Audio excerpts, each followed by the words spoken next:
There we are. Hi, welcome everybody. DROPCAST Movie Poster Podcast. Our Comic Con release special with Moor art. Get some Sega, Sonic house. And to my left here is the one and only Doaly. How you doing, buddy? Not bad, mate. Not bad. And pleased to be here too. Yeah, sorry. Pleased to be here. Always. I mean, always a pleasure to have you. Then we have in the bottom corner there, as only an image right now, because we don't know what's up with Andy. He's supposed to show up, but there's some construction work at his house, so maybe it has to do with that. We will figure it out. But for now, you can see his picture. To my, I think on the bottom here is Mr. James Hobson. How you doing, buddy? I'm good, thank you, Tom.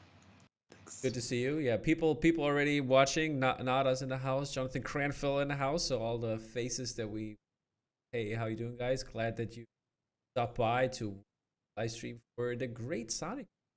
Yeah, if you push that like button, we really appreciate it because it helps us out to do. Yeah, you will get some very revealing information. Talk about here. Yeah, Daniel Noakes in the house. Also, let us know if you have questions in the comments. Obviously, it try to answer any question and yeah. So let's talk about Sonic. 30 years.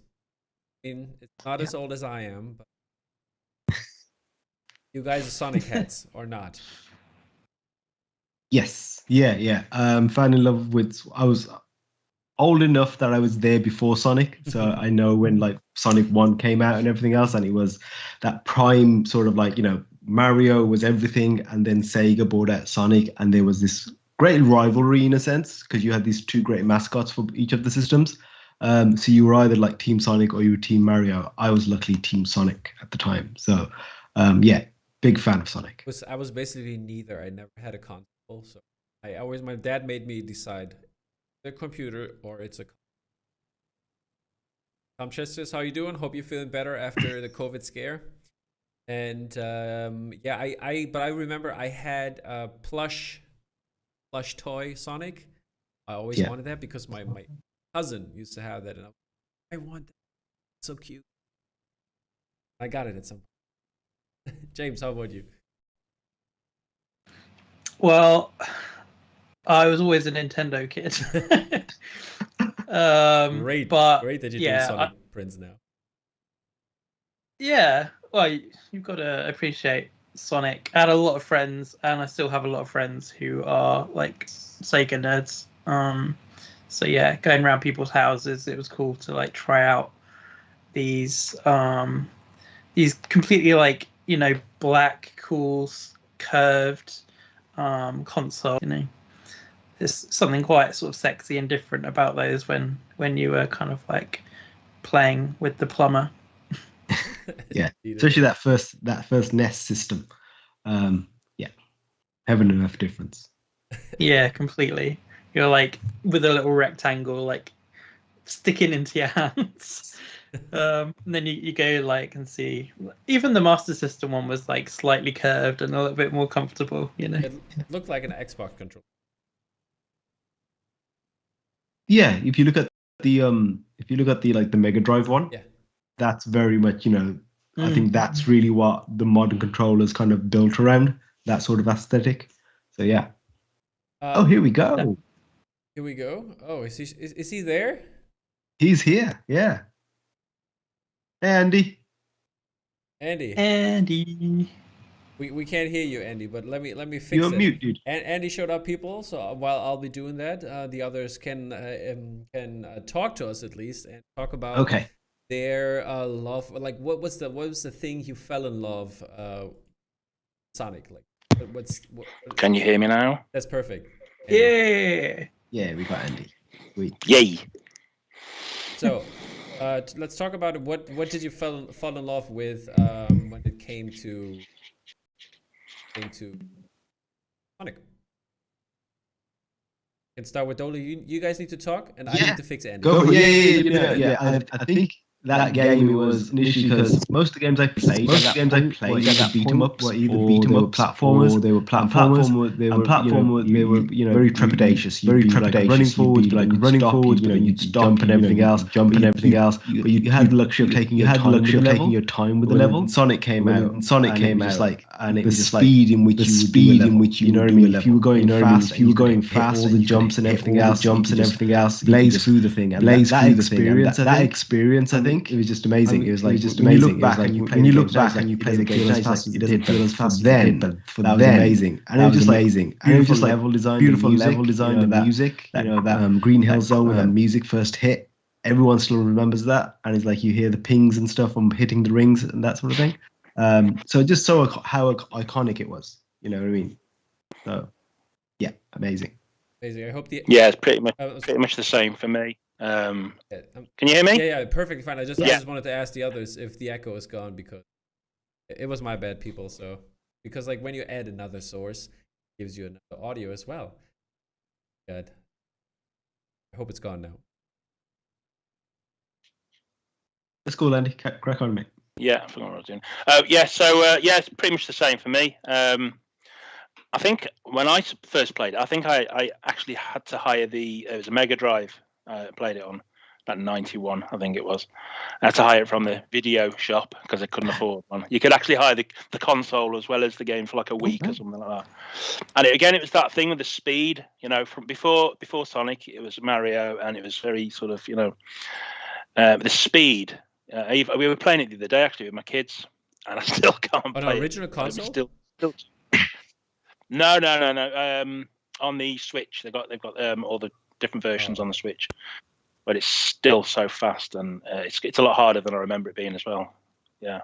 Yeah, that was also my favorite part back then, when like the speed and like loops. I think that was the part I always to go fast, and then when you hit, and that, also the sound when you hit something, you know, like on all.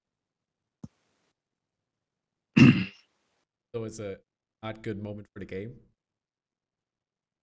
Crashing. I mean, I still to this day don't know whether are you controlling it when it goes all bonkers. It's like you're doing this, but I don't know if it's actually doing anything. It's like a pinball machine, isn't it?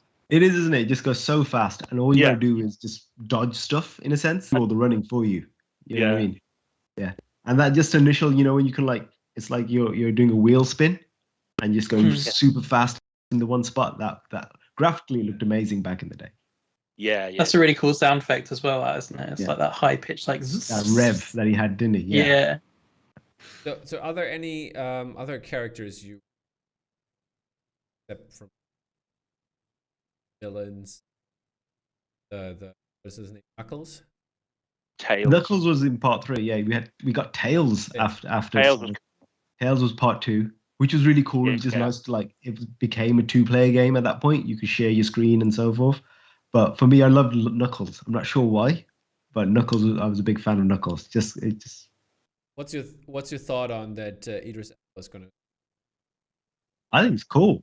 It's just like fresh take in a sense. Fair enough. I still remember like the old animated Sonic cartoons. So it's like, okay, I can see why, you know, the voice is gonna work, because he's a bit rougher than the other guys. So I'm wondering if he's gonna do the full like English Cockney accent for it or not. That'd be interesting. What's he doing? I haven't heard of this. What's he doing? Oh, so Idris is he's gonna voice Knuckles in the next movie. So we've got Tails in it. So I'm not sure who's voicing him, but we've got Idris Elba as Knuckles. So that'd be fun, like in the kid. Is it? So yeah, that's like, you know, big star for it. So it'd be interesting. All for it, because I like really loved the first film that we had. It was at that point because it became like a meme for a while because of, you know, how they drew him in a sense. Once they flipped it, you know, when they had that extra year pretty much to like fix the art design and the style, it looked amazing, and the film was just like such a surprise that it was so good for what it was. Yeah, it was a fun little story. Yeah. So I think I would probably say it's one of the best video game movies out there. Yeah. There hasn't been an awful lot of great ones by any means, but it's definitely one of the good ones. The best one probably nobody has seen so far, which is Werewolves Within. Came out also here. I think it's definitely going to make my top 20. I heard of that yesterday. Reason I'm not sure what it was. I've not heard of it.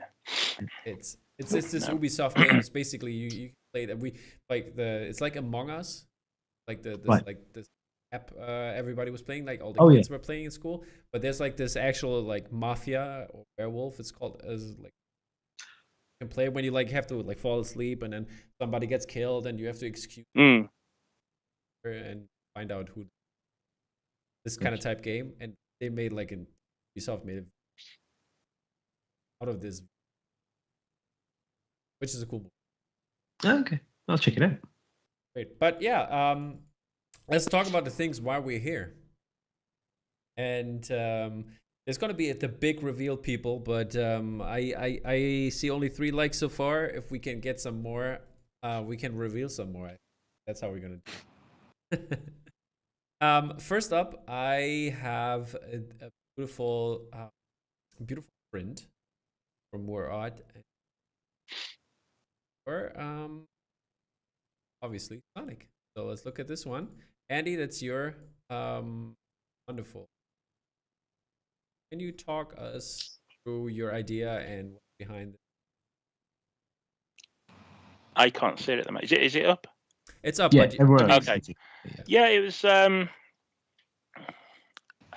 It was getting the rings in, basically getting the 30 rings in there, and I like the idea of Sonic sort of being slightly off the picture. I've got this thing lately where I keep doing off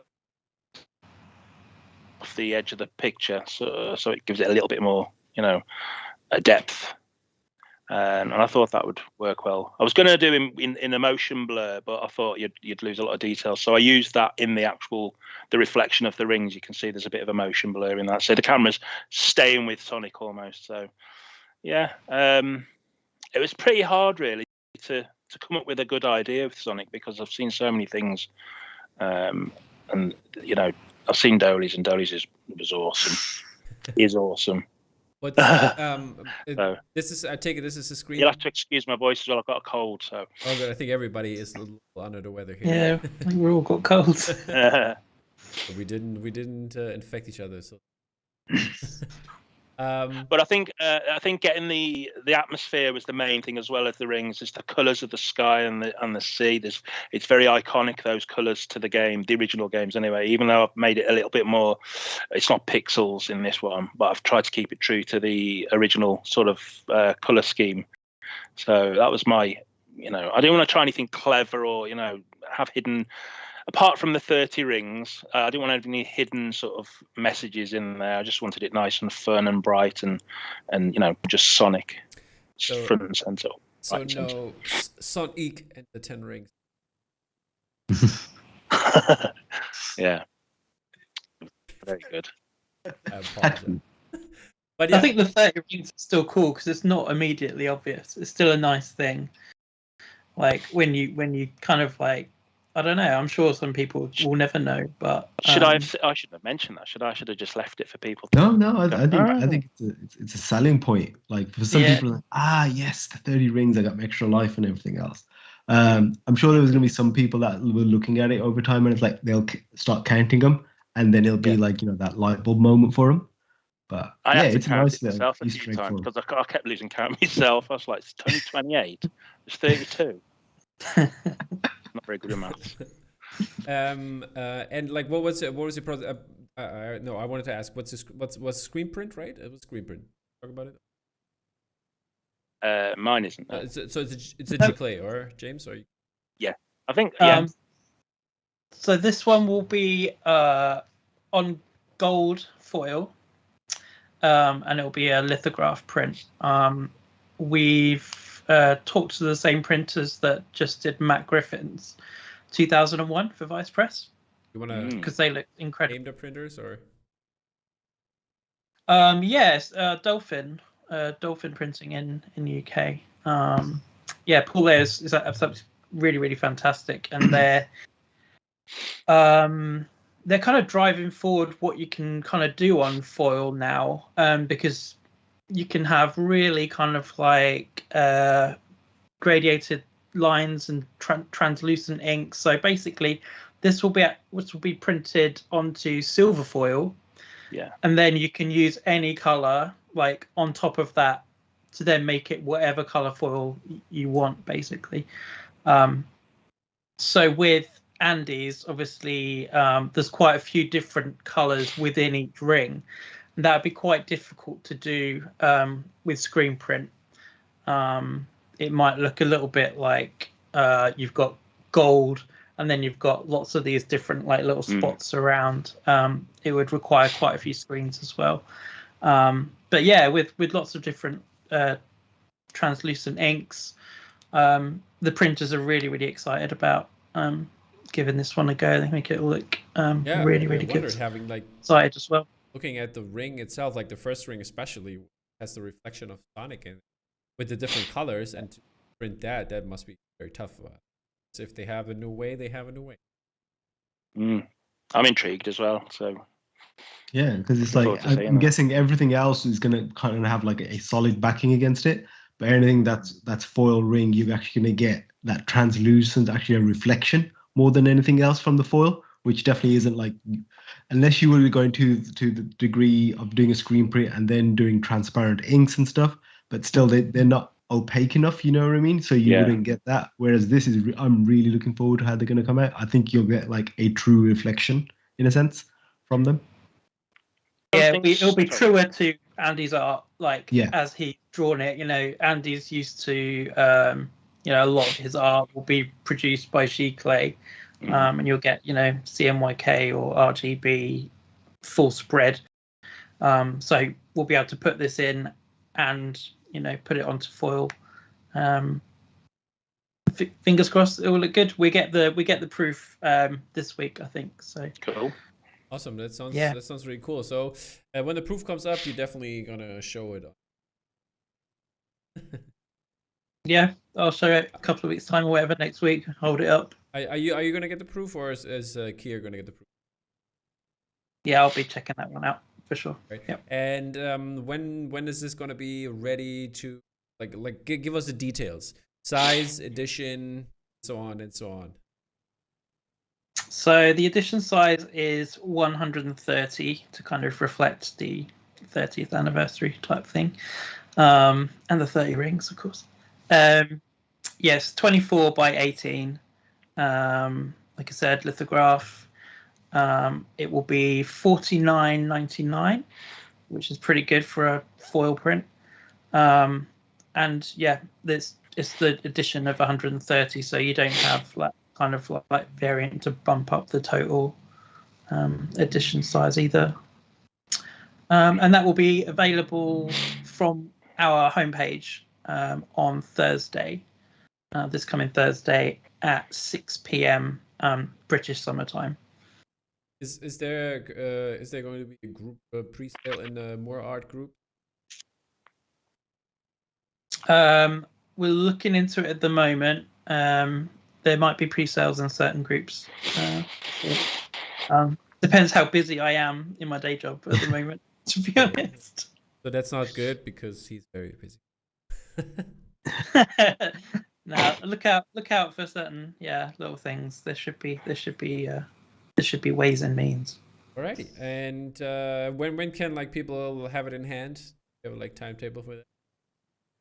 Well, the other good thing about lithograph is that it's going to be ready for shipping pretty soon. There aren't the big queues that we have with screen printers, and mostly in the US as well. So it should be in hand within 3 to 4 weeks. Alrighty, that's shipping. So. Very good. Then let's take a look at the other piece we're going to reveal. But before we're going to in total glory, look at a little bit of sketches here. Doaly, I pulled up the sketch you gave me. Can you talk us through it? Because the sketch already looks amazing. I think that should be as a little bonus maybe. Oh yeah, well yeah, we'll end up do something that maybe in time. I'll do some sketching for James on the weekend. So yeah, this is like, if anyone's seen my general sketches, I usually just always do like a blue pencil sketch just to get the concept down. One, in a sense, prove the concept works to myself in a sense from a positioning point of view, how it looks on the page. So very happy with how it was. James was happy with what we were going for with this, and the main idea with this piece was is like I wanted to like recreate a racing poster, like you get the old Le Mans or Monte Carlo races. They have a particular aesthetic to it and a style to it of that era, and I wanted to do that with Sonic because, like, you know, he's the fastest hedgehog out there, so why not draw him a race poster? So that was the idea behind it, and that was the initial sketch. Luckily, the guys at Sega, they were happy with what we were trying to do. I don't think hardly any changes really. They're really happy with it. So yeah, from that went on and created the final. Yeah, let's pull up then the final version. You can see the bling, and you can see different parts of like that's going to be on the foil. We have the rings. Yeah. The three, not always three, but it's no, you know, it depends on the level. So I was like went back to the original games and so like, okay, let's look at the levels, and I wanted to do Green Hill Zone because that's like the iconic level when it comes to Sonic. It's the one you start off with. So if you haven't clocked the game, you've at least played this level.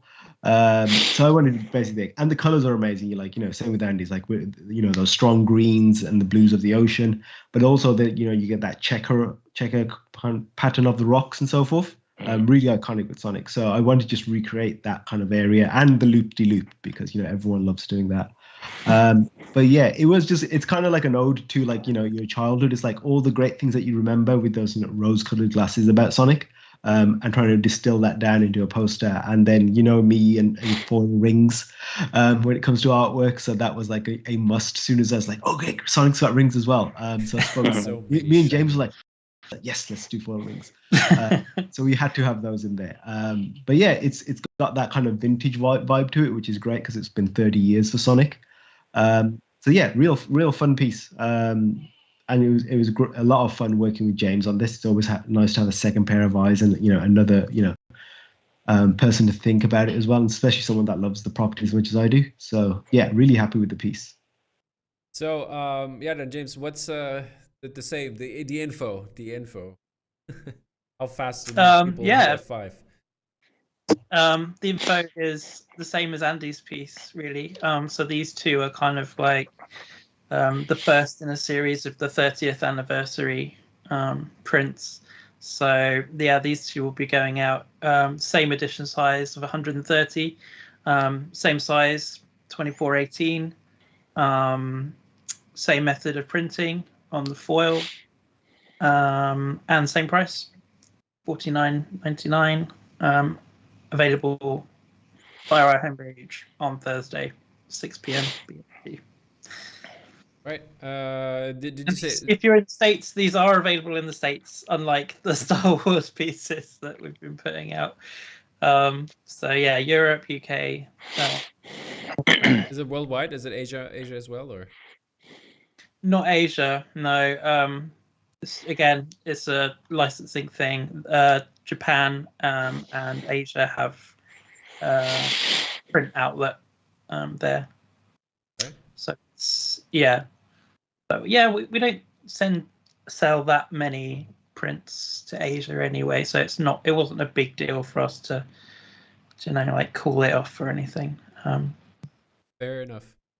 Then let's talk about like what's in the future. This is, I mean, Doaly and are with Poster Posse, obviously. Is that a Poster Posse special like collaboration, or what's?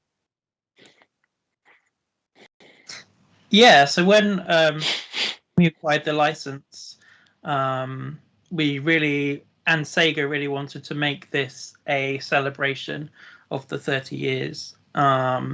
So we kind of wanted to make it almost like a collective of artists all doing their version of Sonic, or, you know, what Sonic meant to them. What automatically came to mind was the amazing group of artists that is under the Poster Posse umbrella, basically the Poster Posse Pros. So yeah, we approached John and Rebecca. Yeah, we put together a few artists, and those will slowly be releasing over the next few months. Okay. So yeah, it's been great working with Rebecca over there. Awesome. Can you maybe tease who else is gonna have an appearance? Well, I mean, you've got me here, Tom. It's Approval. a hard one. I've seen, me and Andy have seen some of the pieces, so you've got some great work coming in the future. Yeah, Some really good ones. good. I'm just trying to think who I can say for sure, just because approvals are still Yeah. up in the air. Okay. I can say for sure Z will be probably next up. I think that's actually been approved. 17th and Oak also, which is a pretty amazing piece. I'll go for it, and if it doesn't happen, then shoot me. I mean, we can pressure the people. There you go. No, Sam Gilby's working on his now. We had a long time talking with Sega about certain elements with that one. It was over a controller, actually, like whether you can feature Sonic and a console element in the same poster. And it turns out we can't. There's Was it a licensing Sega console? Yeah, it was the Mega Drive controller. Yeah. Okay. With Sonic in the same poster, and we had a lot of like back and forth over that. And in the end, yeah, there's like a licensing crossover thing that we have the license for the consoles and the controllers, but it falls under a separate thing to Sonic. And in the end, Japan said no. That's like combining two licenses in one, I guess, is the thing. It seems, yeah, exactly. But it seems crazy when it all falls under Sega. Yeah, right. Yeah. But yeah, it's a shame for Sam because the controller was a, as you might, well, you won't see anymore, but it was going to be a kind of important part of the piece. I think he'd used his son's hands as a reference. Holding the controller, so it was going to be like passing on to his son, like playing with Sonic, which is a shame, but the poster's still awesome anyway, and yeah, hopefully we'll see that in the next few months. Alrighty then, before we're gonna leave here, and or if you have questions, write them now, because this is the last chance. I'm gonna show the artwork a second again. Get it. People are really happy about it in the chat, so if you haven't seen it already, don't. And yeah, this is again Doaly's piece. Great, and I'm gonna play you the foil animation.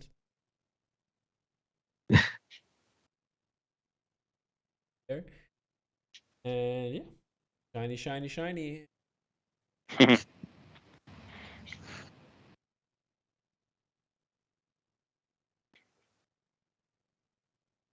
But yeah, thank you so much, people, for stopping by.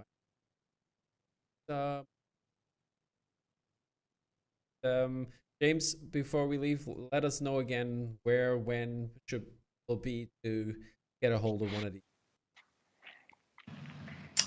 So they're on sale for pre-order Thursday. Just checking. So that's Thursday the 14th. This coming Thursday. That's 6 p.m. British Summer Time.